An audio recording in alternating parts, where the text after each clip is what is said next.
Many projects fail to deliver their targets. They may fail slightly, or they may fail badly and deliver no benefits at all, or somewhere in between. This is an issue that's often not emphasised in benefit cost analysis textbooks, but I think it should be. I think it's an important issue because we need to be explicit about considering these project risks in order to avoid being over-optimistic about projects. I want to be clear about what I mean by risk, because risk is used in various ways. I'm talking here about project risk, which is the probability that a project fails to deliver its benefits. The aim of a project might be to reduce risk, so that's a different usage of the word risk, such as the risk of a species going extinct or the risk of a disease outbreak. In the first case, the risk is attached to the project, and the risk reduces the expected benefits. In the second usage of the word risk, the risk is attached to other outcomes, and reducing that risk is the benefit of the project. So the focus of this video is on project risk, the probability that the project fails. There are various types of project risks that you may need to account for, including technical risks, socio-political risks, financial risks, and managerial risks, and any or all of these risks may apply to a particular project. Technical risk means that the project is implemented, but it fails to deliver its benefits for technical reasons. An example could be that the project involves planting vegetation, but the vegetation dies due to drought or to disease. Or in a project that aims to encourage vaccination, a disease might mutate and render that vaccine ineffective. Technical reasons why the project don't deliver the benefits that are intended.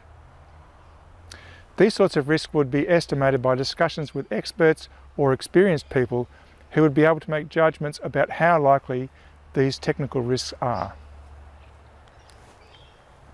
Socio-political risks are where there are social or political obstacles to the success of a project. These are probably not all that common overall, but they do occur from time to time. An example could be where an agency needs to enforce regulation in order for a project to deliver its benefits, but the agency fears a political controversy and so they're reluctant to actually enforce the regulation. Or there could be community protests or even legal action to try and stop a project from going ahead. This risk would be estimated by learning about the social or political context within which this project is operating.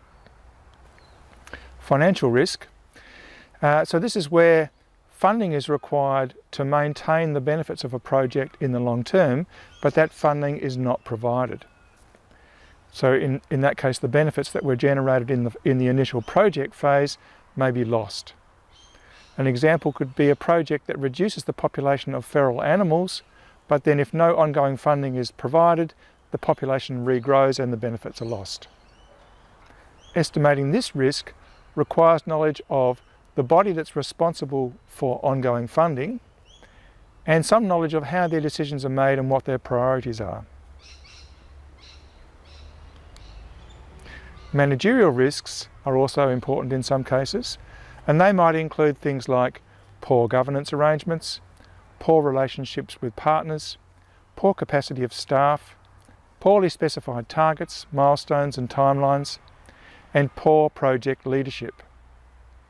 Estimating these risks requires knowledge of the organisation that's responsible for project delivery, and ideally you'd like to have some knowledge about their track record of delivering similar projects in the past.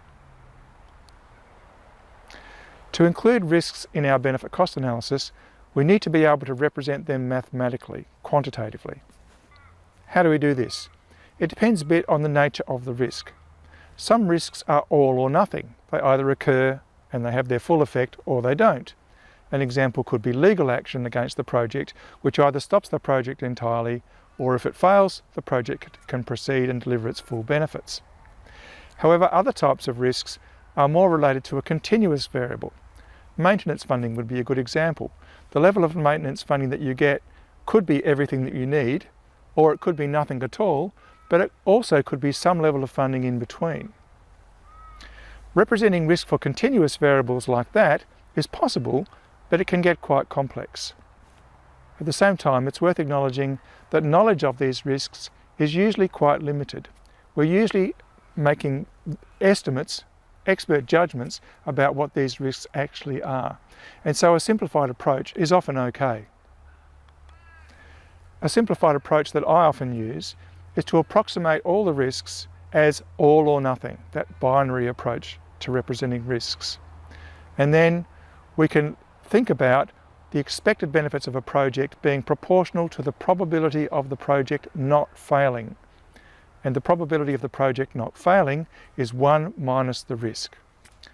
That's shown in the little formula there, which says that the expected benefits of a project equal the benefit if it succeeds times 1 minus the risk of it failing. And R, the risk, is the overall risk of project failure. It's a probability. We could just estimate R as an overall risk and not go any more complicated than that. But we could also calculate R if we could quantify all of the component risks, the technical risks, the financial risks, and so on. Now, that can get complicated too, particularly if those different risks are related to each other. But sometimes it's reasonable to assume that the various risks are independent.